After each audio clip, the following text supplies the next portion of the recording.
Ladies and gentlemen, Meryl Streep.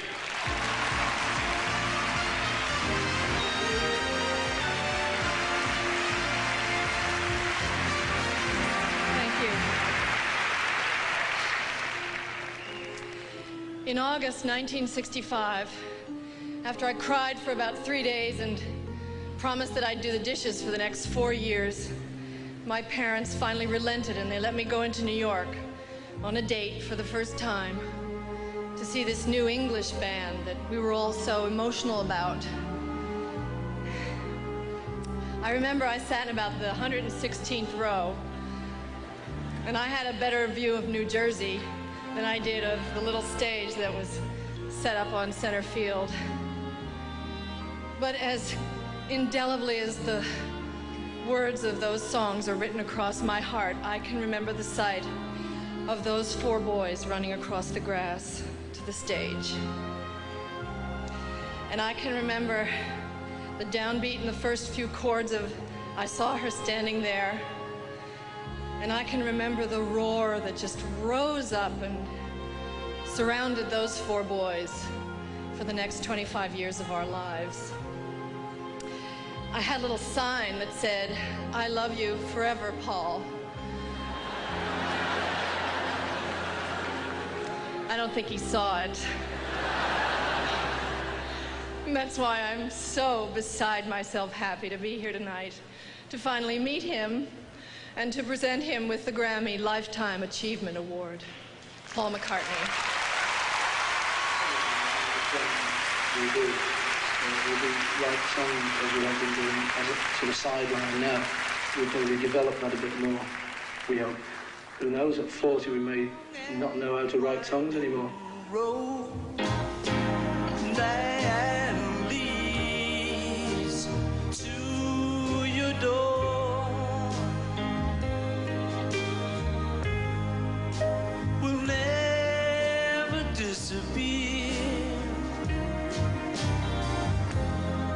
I've seen that road before.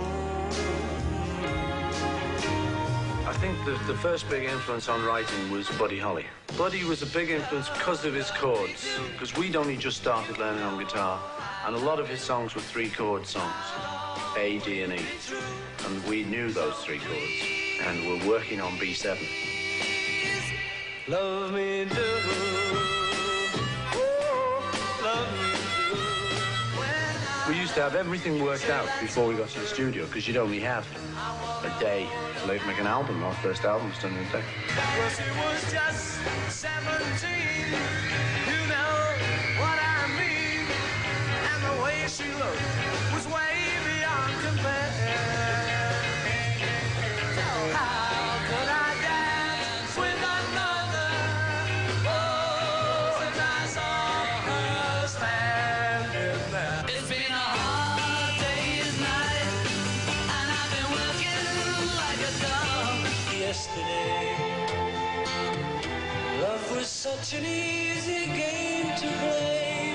You can get something like Yesterday where I actually dreamed that song. That was just like magic. Oh, I believe in yesterday.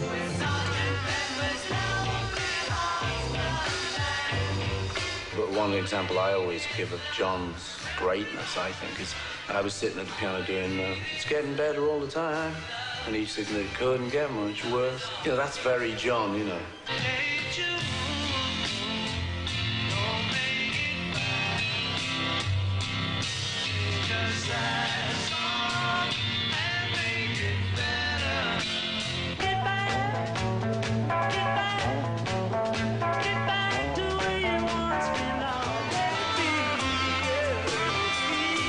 The Beatles, it just was what it was. It was some kind of phenomenon.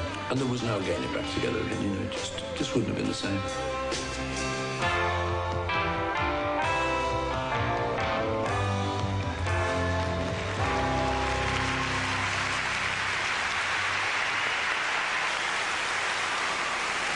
Ladies and gentlemen, Paul McCartney.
I'm supposed to read this to you, dear.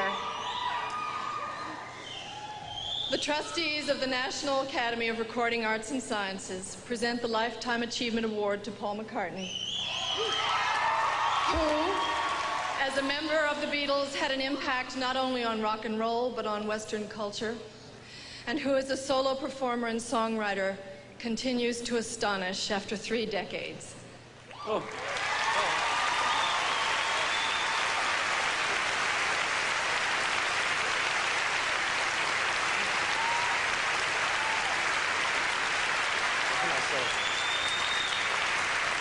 Thank you, thank you, thank you.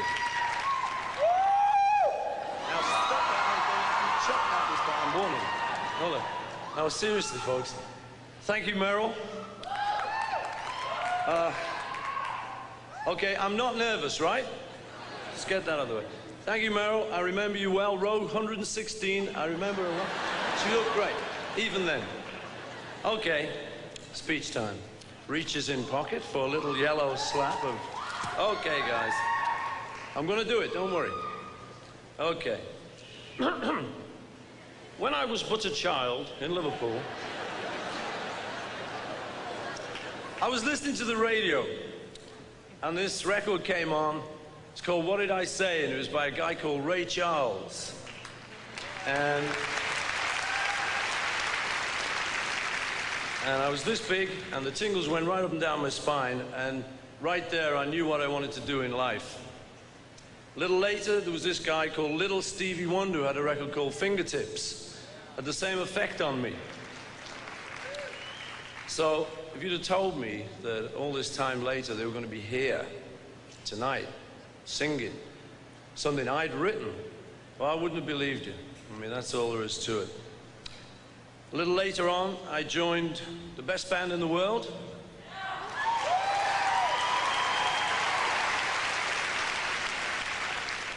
And I got to take this opportunity, now that I got this award here, to thank John, George, and Ringo for being beautiful people. Thank you. I'd like to just thank Linda and my kids for being incredible support to me. I love them. I'd like to thank my mum and dad, without whom I'd like to thank you all for being in my dream.